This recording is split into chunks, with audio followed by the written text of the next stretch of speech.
എന്നാ ഒരു കുരിശ ഇത്! ഇതൊന്ന് നീങ്ങിപ്പോയിരുന്നെങ്കിൽ. ഒരിക്കലെങ്കിലും ഇങ്ങനെ പരിഭവപ്പെട്ടിട്ടില്ലേ? ഇതാ ആകാശത്തിനും ഭൂമിക്കുമിടയിൽ അനന്തവിഹായസിലേക്ക് ചില്ലുകൾ വിരിച്ചു പിടിച്ച് തിരുക്കുരിശ്.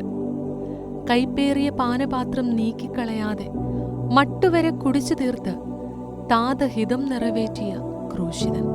ഏദനിലെ വൃക്ഷം പുറപ്പെടുവിച്ച ശാപമോ, ഫലപുഷ്ടമായി തഴച്ചു വളർന്നിട്ടും ഫലം നൽകാതെ ഇരുന്നതിനാൽ ശിക്ഷയേറ്റ അത്തിമരമോ, ചുവട് കിളച്ച് വെള്ളവും വളവും നൽകി ഫലത്തിനായുള്ള കാത്തിരിപ്പോ ഇനിയില്ല.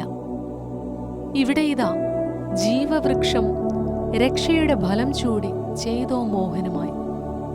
ഈ ചില്ലകളിൽ നിനക്ക് ചേക്കേറി വിശ്രമിക്കാം. ഈ കനികളിൽ നിന്ന് നിനക്ക് സ്നേഹത്തിന്റെ മധുരസം നുകരാം. ഇതിന്റെ സൂനങ്ങൾക്ക് വിശുദ്ധിയുടെ പരിമളമുണ്ട്. എന്റെ രക്ഷാകാരണമായ കുരിശേ, നിനക്ക് വന്ദനം.